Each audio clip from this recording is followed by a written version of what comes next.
Grand rising, guys. We are just in the garden this morning, like we usually are every morning, having a bit of a stroll through and just giving the garden so much love.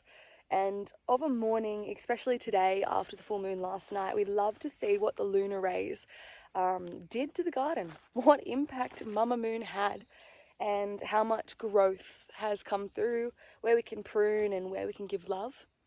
And as you can see, Toby is in here now giving some love to the ladies. Just turn around. I am. Look at this beauty. Tams, it's funny you say about the lunar rays. I was just noticing that she is just really starting to full up overnight, which I didn't notice yesterday. So it's amazing to see that the actual growth, and a lot of growth happens when the full moon is out.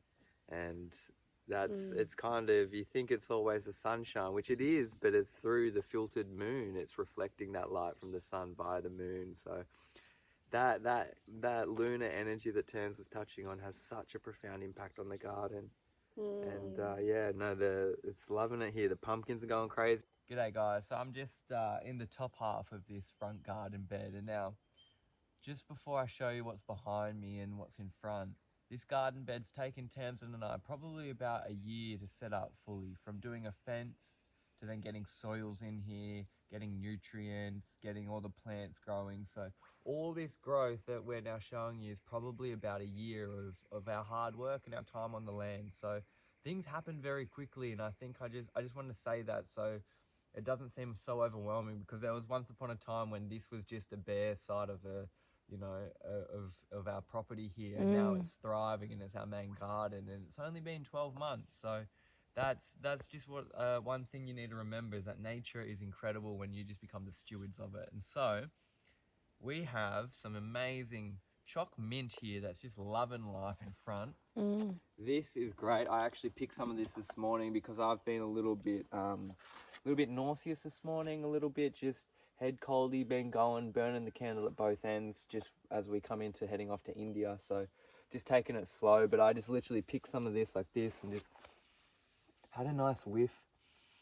Clears all your sinuses and brings you back down to a really grounded place. So choc mint and mint is a really good, just really good herb and medicinal herb to have in the garden.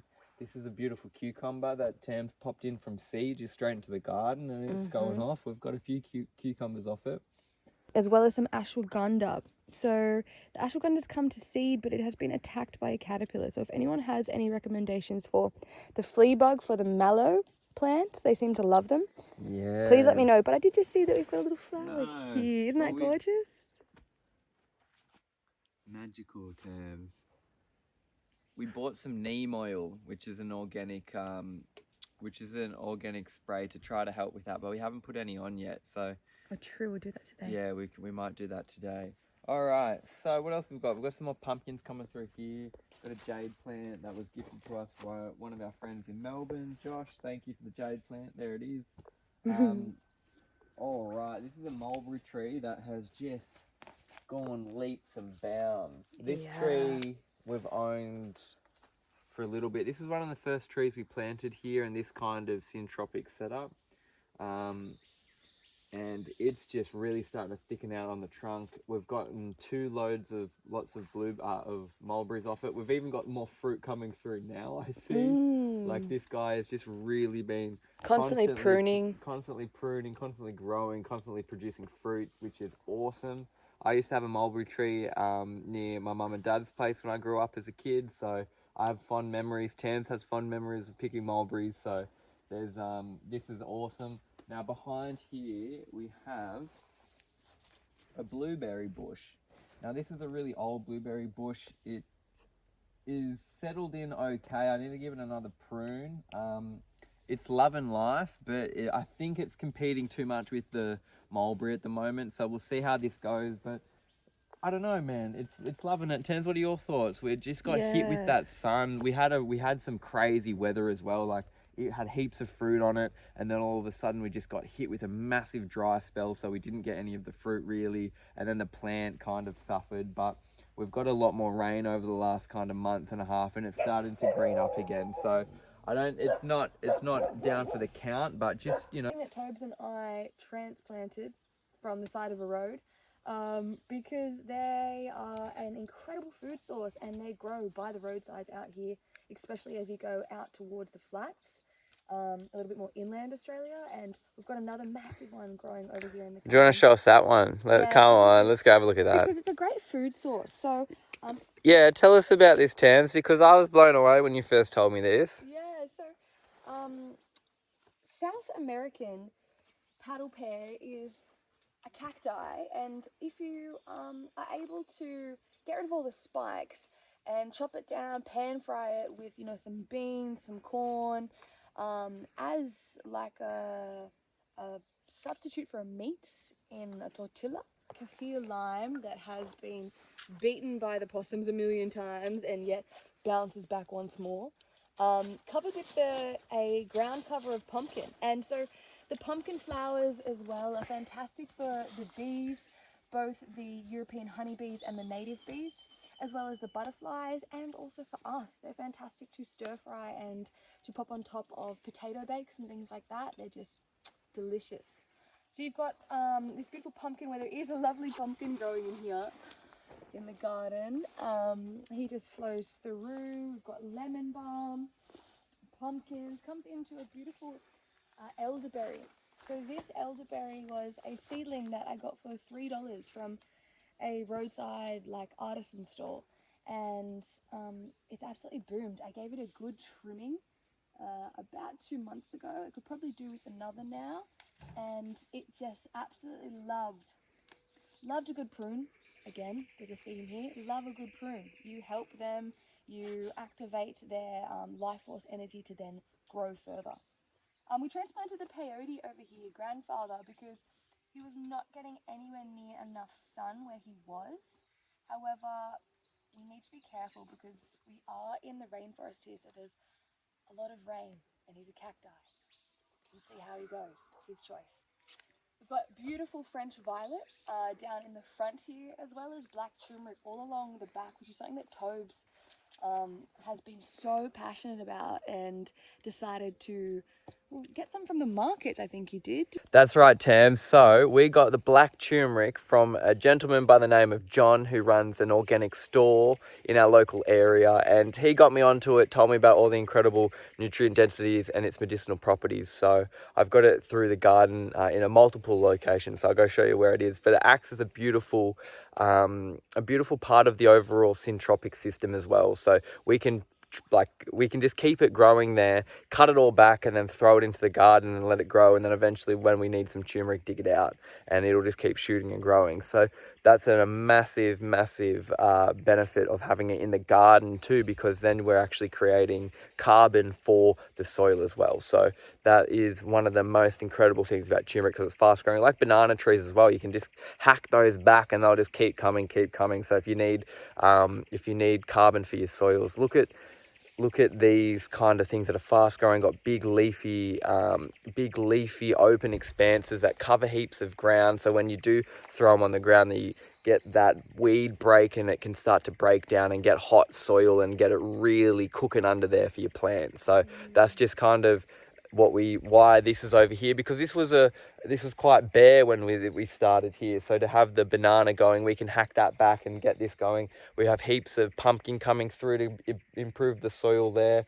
That's why we've got the monsterio as well, so it can create some shade and start to get some nutrient density underneath it, not just weeds coming up and through, but it's been eaten from a possum. But that's what happens when you live in the middle of the bush.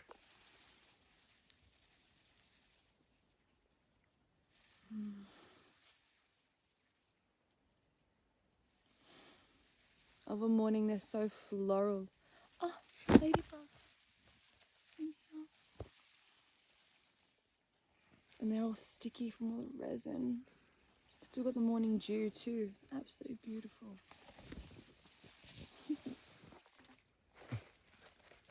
Look at that Queensland blue pumpkin coming through. That's what we're after. And I've got another big bopper down in here, but I'm just gonna leave her because that's quite heavy and just in a bit of an awkward position.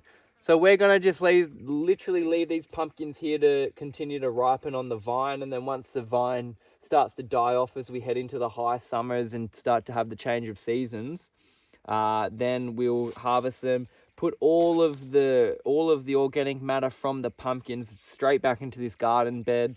And then once the ladies are ready to be harvested, the exact same thing, all of the organic matter that we don't use straight back into the garden bed for the next year. So we're seriously just the stewards of the soil rather than growing plants, because if you look after your soil, you get pumpkins like this. Just doing like we put the seeds in the ground and we've moved them around, and then all of a sudden you get incredible food that you haven't really had to do anything for.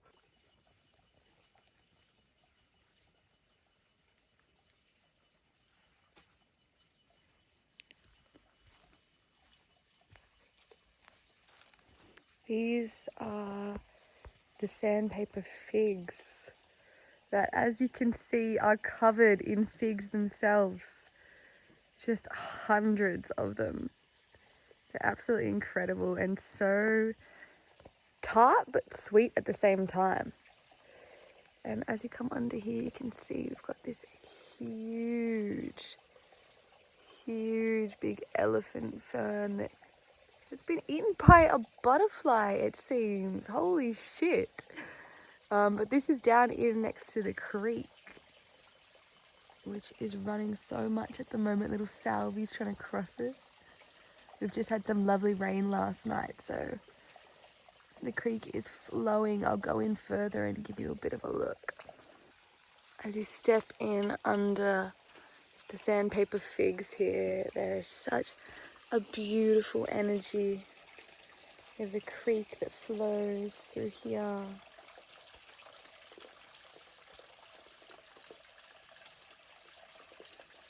Little Salvador. All these beautiful vines.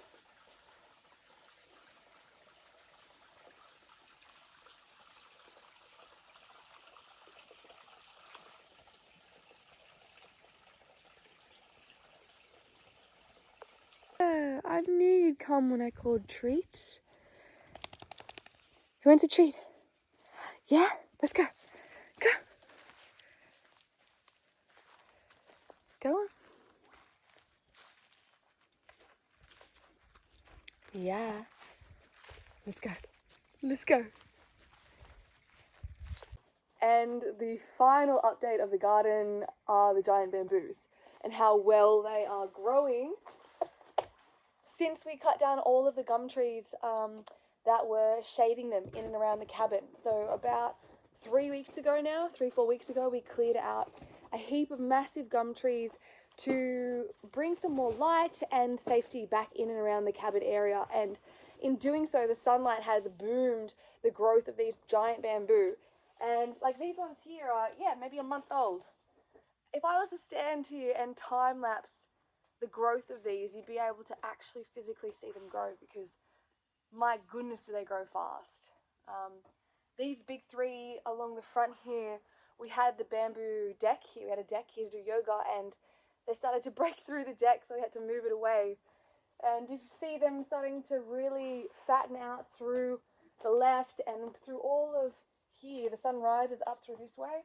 Through all this area, it's just starting to really spread out and thicken out, which is the goal and the plan, because these giant bamboo are such a safety net, such a sanctuary, and just so peaceful and beautiful to live under, to be under.